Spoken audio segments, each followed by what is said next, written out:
Horror means different things to different people. Some people hate clowns. Some are troubled by the unknown of a dark space under the bed. And some, my old flatmate, will run away if a wooden spoon gets too close to brushing against their skin. The same broad range of fears can be found in video games as well. Sure, there are jumpy moments in The Last of Us Part 2. And Bloodborne's Yharnam is dressed to the nines in gothic horror. But here, we're looking at those entirely scary experiences. Those games that chill us to our core and are purely horrific, yet brilliant, with an emphasis placed on what we find the scariest. Here are the 25 best horror games of all time.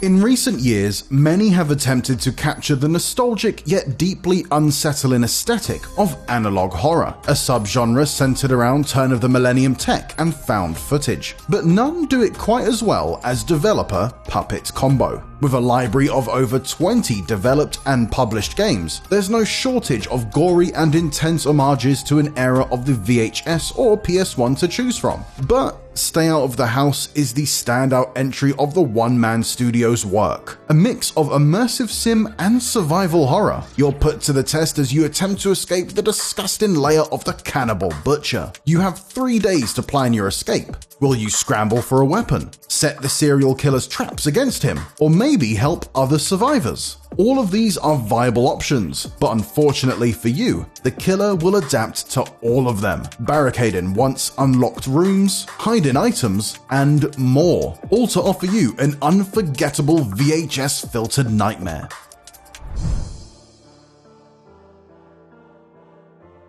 Who knew that in 2012 a simple sentence like "collect all 8 pages" would leave such a lasting imprint on the imagination of all those who read it? Inspired by the success of its creepypasta's namesake, Slender the 8 Pages arms you with just a flashlight and tasks you with sneaking through a park at night to collect a series of increasingly creepy notes. Sounds easy, until you realize you need to stay one step ahead of the Slender Man, a tall, faceless tuxedo-wearing terror that stalks you throughout the 10 or so minutes it'll hopefully take you to escape. It's incredibly simple, but effective, and its stalking threat stays with you far longer than it takes to play.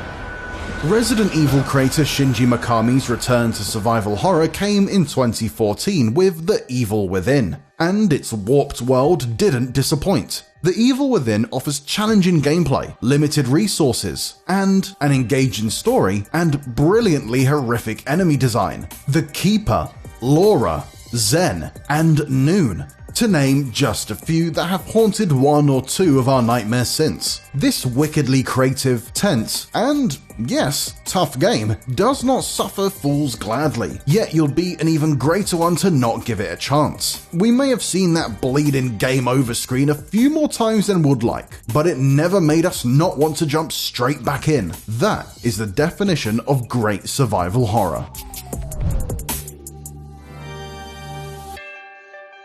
Condemned Criminal Origins, in which you take on the role of an FBI agent framed for murder, is an unforgettable journey through a grimy metropolis, combining survival horror action with detective work. It builds a great sense of atmosphere that always makes you feel on edge and uncomfortable. And that's the best part about it. Even if you're squeamish, we recommend you play this alone at night with all the lights off, even if it's just once, to fully appreciate just how frightening it really is.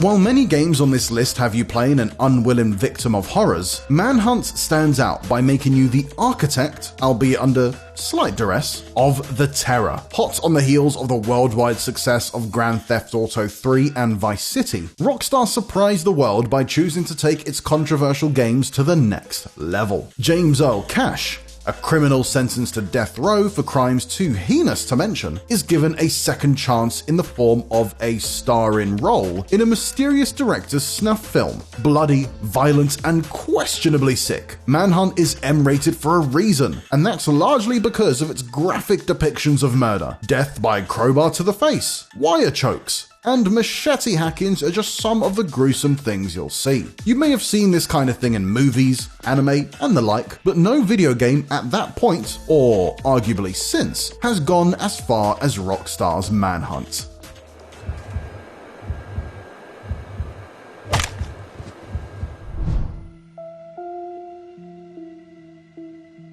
Anyone who's played Inside always wants to talk about the ending. That's perfectly understandable. Inside has one of the finest finales of any game of the past 15 years. But the focus on these final minutes means attention is drawn away from the real treat. That's the 3 or 4 hours prior. Inside is a side-scroller dripping with an oppressive, unsettling atmosphere. Playing as a young boy in a world filled with ever-increasing danger, you must solve elegantly designed puzzles and escape all sorts of horrors as you push onward. It's the fear of the unknown that keeps tensions high. As you gain the ability to control others and put them to work in the game's best conundrums, Inside's incredible art direction really comes alive, showcasing a dark, twisted world where humanity has been reduced to faceless shadows of their former selves. It's truly unforgettable stuff.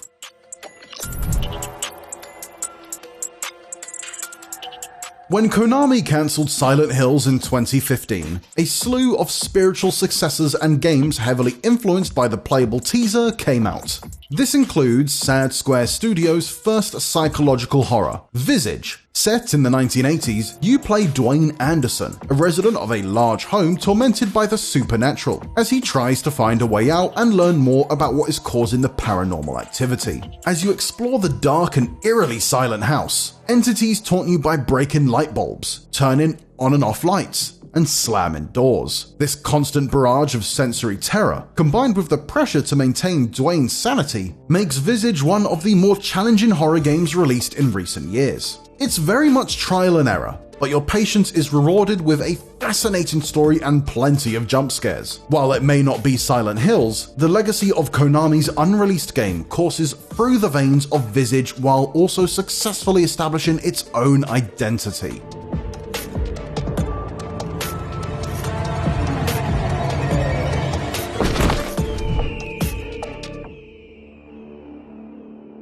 Phasmophobia came onto the scene like a bat out of hell. 4 players joined together as amateur ghost hunters, armed with tools like night vision cameras, holy water, and radios. Wander through haunted homes and abandoned prisons, calling out for spirits from the beyond, as you gather clues in an attempt to successfully identify what kind of ghost is haunting your location. As the clock ticks, the chances of running into a ghost increases, and so does the danger. Nothing beats the moment when you suddenly see your friend twist and contort after being caught by one of Phasmophobia's many evil spirits, as you desperately try to scramble to the exit for a hasty escape. As scary as it is, it also delivers laughs in equal measure, eliciting those involuntary emotions only horror and comedy can provide.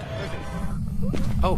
What? Jesse, what's going on? Jesse's been what? Oh my god. Oh my Holy god. shit. Get away. Where's the door? Dead by Daylight launched in 2016 as a meager but well-meaning asymmetrical slasher horror game where various bumbling teenagers avoid gnarly eviscerations from archetypal slasher movie villains. By 2021, it had become the Super Smash Bros. Of horror games, bringing in iconic killer characters from the movies like Freddy Krueger and Michael Myers, to legendary horror game villains like Resident Evil's Nemesis and Silent Hill's Pyramid Head. Dead by Daylight continues to evolve on its premise, routinely adding new characters, features, and more to its rock-solid foundation. One thing remains constant though, it's just as fun to play as a group of seemingly helpless survivors in one round as it is to play as a huge, powerful horror movie monster in the next. It's deservedly established itself as the best in its field.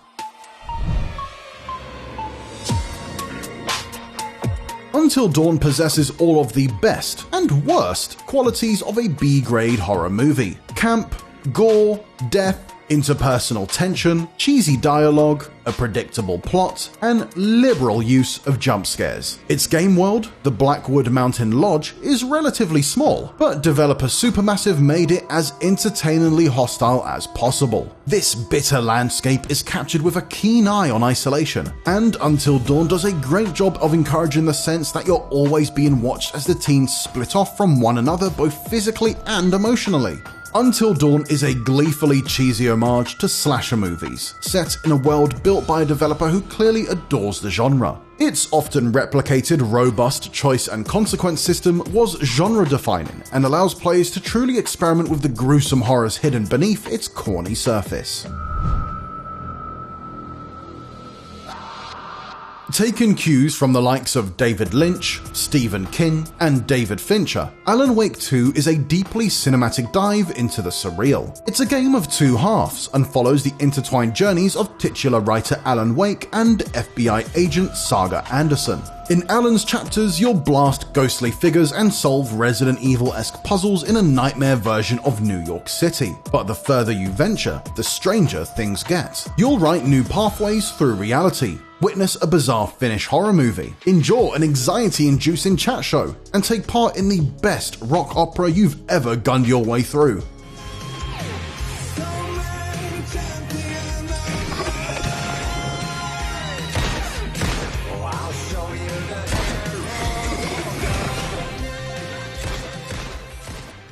Things are more grounded but similarly mechanically fascinating when taking control of Saga. Her chapters see the story transform into a blend of Hannibal and Zodiac, with Silent Hill-like exploration and combat sitting neatly next to police procedural work. As you investigate a chilling chain of ritual murders, you'll need to arrange clues on your evidence board and drill deeper into the minds of your many suspects. This all adds up to a deeply ambitious, frequently disturbing experience, but one that's never afraid of derailing the tension to deliver an unexpected comedy punchline. Elevated horror has become an important part of spooky cinema over the past decade, combining chilling scares with artistic direction that explores ambitious topics or lofty subject matter. This approach is much rarer in games, but Soma is undoubtedly one of the subgenre's shining interactive examples. Set in a decaying underwater research facility, it navigates themes of identity, consciousness, and the role of artificial intelligence while also subjecting you to nail-biting stealth horror situations. Soma sees developer Frictional Games return to the playbook it established in its prior game, Amnesia: The Dark Descent. And so this is a non-combative experience, with an emphasis on avoiding danger at all costs. Progressing deeper into its dread-filled narrative comes only via careful exploration of the facility's barnacle-encrusted corridors and completion of puzzles, with each one unlocking new areas and even more chilling monsters to hide from. For frights with an even helping of thought, this is the ocean floor trip for you.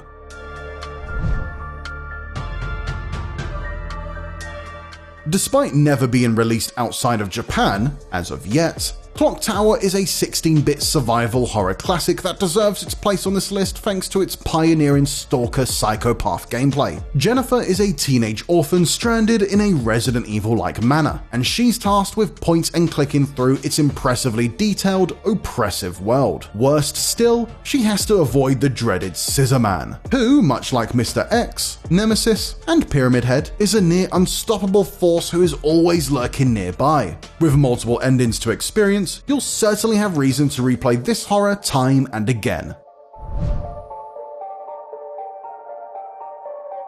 The PlayStation 2 was home to many giants of the survival horror genre, thanks to the likes of Resident Evil 4, Silent Hill 2, and even Fatal Frame. But an equally scary classic that's less well known is Forbidden Siren 2. Exploiting the best J-horror tropes, this episodic style mystery has a steep learning curve. Trying to master the unique sight-jacking ability, which lets you peer through the eyes of both friends and foes to navigate its rain-soaked levels, is tricky, but once mastered, you're left with a refreshingly unique horror experience.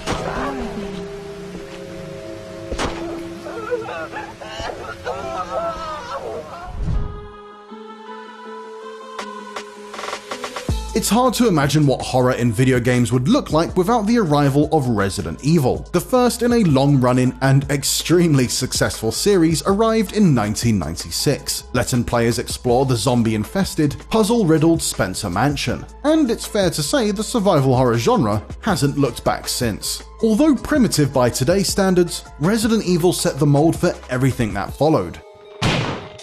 The isolation, the limited resources, the relentless sense of dread, and jump scares. These are all things Resident Evil pioneered in video games, and without it, the survival horror genre simply wouldn't exist. Yes, Clock Tower outlined the blueprint, but Resident Evil masterfully executed the ideas and propelled survival horror to the masses. Of course, the formula has since been regularly improved upon, and the original is arguably weaker than most of its sequels, but none of it would have been possible without the progenitor, and its importance to the genre is unquestionable.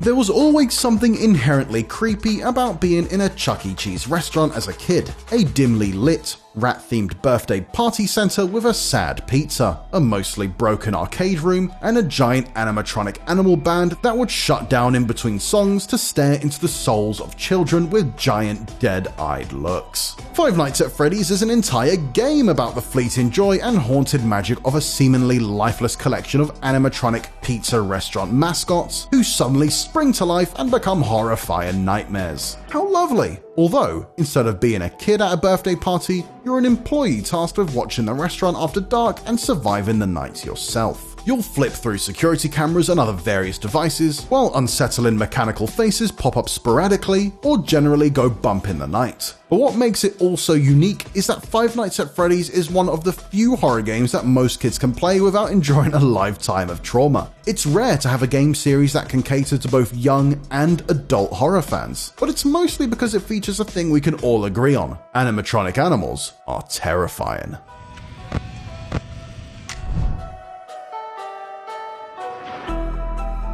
By the time Resident Evil 4 rolled around, the played-out formula of the series was in need of reinvention. Not only did Resident Evil 4 shatter expectations, it quickly became recognized as one of the greatest games of all time. Resident Evil 4 once again puts you in the shoes of Leon S. Kennedy, who visits rural Spain to rescue the president's daughter. But that plot quickly thickens as he gets tangled up in a story in which a new deadly virus threatens to sweep the world. Although its scares are a touch lighter compared to its predecessors, Resident Evil 4 still packs a punch thanks to its lightning-fast zombies, called Ganados, and chainsaw-wielding maniacs, who were never too far behind. On any best-of list, Resident Evil 4 would likely fare higher, but judged purely as a horror game, it takes a slight step backwards compared to the previous three games, opting for a more gung-ho action approach. It's nevertheless still a fantastic horror game, even if it does focus more on roundhouse kicks than jump scares.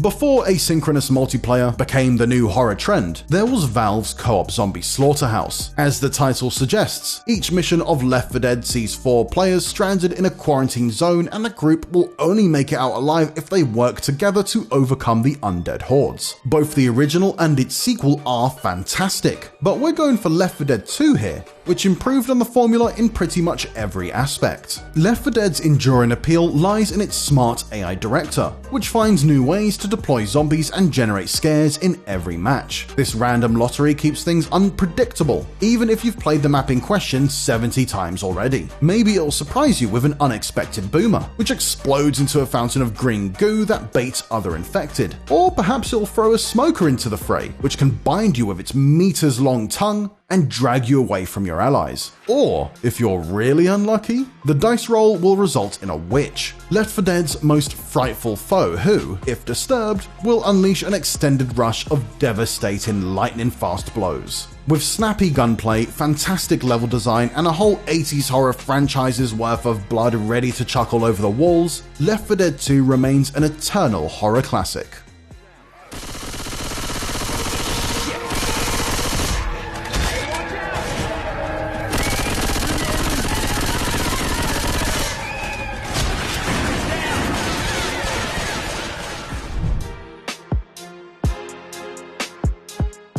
With Outlast, developer Red Barrels took the found footage movie genre and expertly turned it into a 5-hour interactive nightmare. Outlast gives players nothing in terms of defense. It's a game of cat and mouse, where you're the mouse and the cats are hyper-aggressive, disfigured patients at a supposedly abandoned psychiatric hospital. Further, Outlast effectively turns sight into an in-game resource. The majority of the hospital is only visible through the green, grainy lens of your camera's night vision, and that camera relies on batteries sparsely scattered throughout the building. When you can see what's chasing you, Outlast is as scary as any game on this list. When the lights go out, it stands nearly in a league of its own.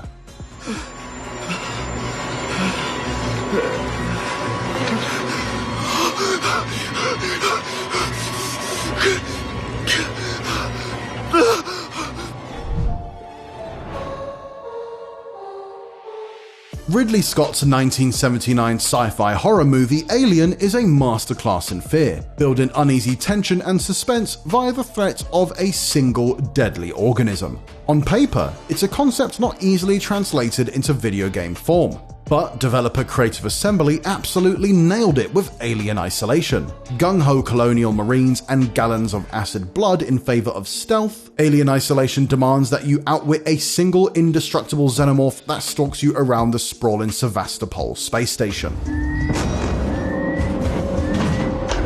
Alien Isolation is a first-class licensed game thanks to its unrivaled attention to detail when it comes to replicating the film's universe. Everything from computer interfaces and poster fonts to lighting and sound effects are authentic to the original movie's visual style. But it's the xenomorph, powered by sophisticated artificial intelligence, that truly makes Isolation a best-in-class Alien game. The beast quite literally has a mind of its own, capable of learning your tactics and finding new ways to hunt you. With only stealth, guts, and a few select tools to help you survive, Alien Isolation is a terrifying horror simulator in a way few other games on this list are.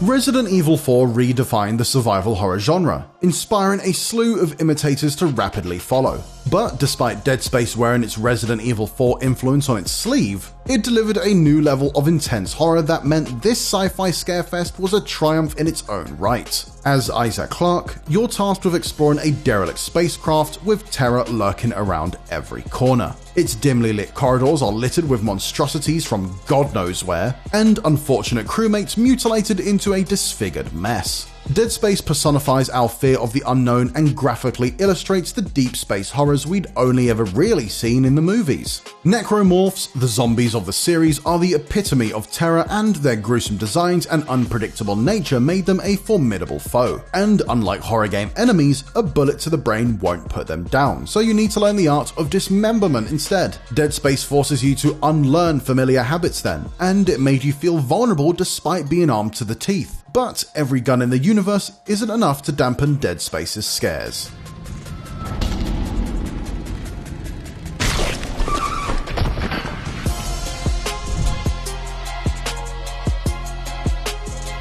PT may not have been a full release, and it's no longer available to download, so we debated whether it should even be on this list. But the playable teaser, hence the name PT, is one of the scariest games ever made, and as such, deserves recognition. The result of a cross-industry once-in-a-console-generation collaboration between acclaimed creators Hideo Kojima and Guillermo del Toro, PT was revealed via a nondescript teaser at Gamescom 2014, followed by an otherwise quiet release on the PlayStation Store. Hours later, the enigma was solved, and PT was revealed to be Silent Hills. But despite the code being cracked, the solution wasn't entirely clear, and PT would go on to become an obsession for players across the internet. Twitter, Reddit, Twitch, YouTube, NeoGAF, and other forums all attempted to piece together exactly how to reach its true ending. Then there was the game itself, which was as terrifying as its reveal was fascinating. PT was set in a single, beautifully rendered looping hallway. Turning a corner remained as scary the first time as it was on the 15th. The subtle changes to the environment on each loop preyed on players' expectations of familiarity, and added disturbing life to a seemingly restricted play area. Of course, Silent Hills would never come to fruition, with Konami officially cancelling the project a day after PT was removed from the PS Store. With that, the bizarre tale of one of the most terrifying games ever made came to an end, but its legacy will always remain.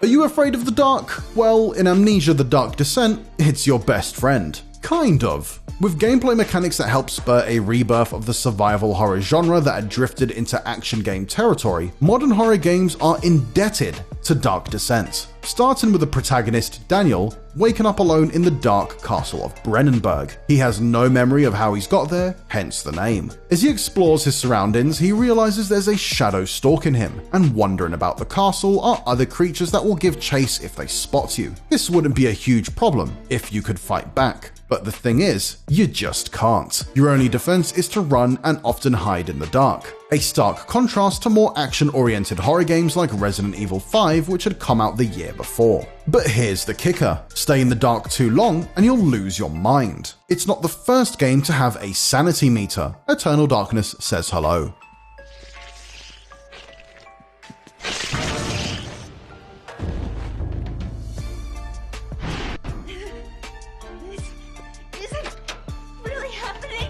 But its implementation in Amnesia is pretty ingenious. You'll need to balance the game's use of light to see what the hell you're even doing with hiding in the darkness to avoid monsters, the same darkness that is slowly driving you insane. Amnesia's sequels and follow-ups all build upon the Dark Descent's mechanics in smart ways, and other developers have taken notice, with Resident Evil 7's decision to switch to a first-person perspective owing a lot to Amnesia's success. The Dark Descent still holds up today, even if the controls and interface are a little rough on consoles. So if you're in the mood to sit in the dark for 10 hours, take a trip to Brennenburg. Just don't stay in the dark for too long.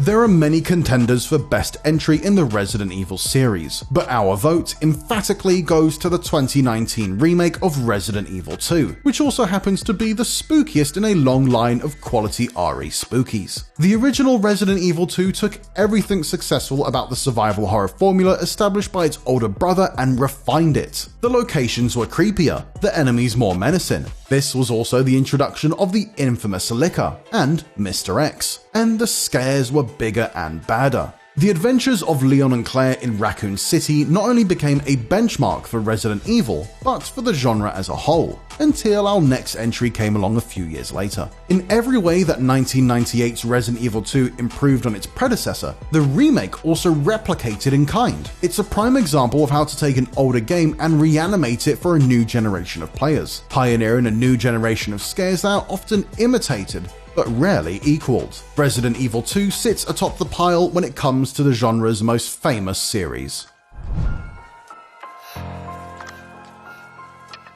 When it comes to representing real terror and its consequences, it doesn't get any scarier than Silent Hill 2. It's an increasingly disturbing and psychological journey into the repressed thoughts of an unassuming protagonist, and the tortured souls he meets along the way. Excuse me, I'm sorry. No, it's okay. I didn't mean to scare you. Emotional tragedy, guilt, anger, abuse, and the horrible ways the resulting trauma manifests are handled with a grace and maturity that only strengthens Silent Hill 2's disturbing subject matter. The mounting feeling that you are fleeing from an inescapable mistake, all leading up to a haunting revelation at the end, and a devastating fight against one of video games' most menacing antagonists, makes Silent Hill 2 the scariest game of all time. The original Silent Hill 2 is perhaps the bleakest, most somber game ever made, and Bloober Team has successfully recreated its miserable magic, ensuring the remake is a deeply effective descent into genuinely uncomfortable terror. With the 2024 remake, Team Silent's nightmarish vision is preserved. It's a modern reminder, not just of an era when Konami was a master of survival horror, but also of the significant power of Silent Hill 2's unrelenting misery. There's just something about that PS2 version though, that keeps us coming back to its slightly pixelated fog and uniquely haunting atmosphere. It's fair to say that we've been seeing that restless town in our dreams ever since we first stepped foot in it back in 2001. 23 years later, nothing has been more terrifying.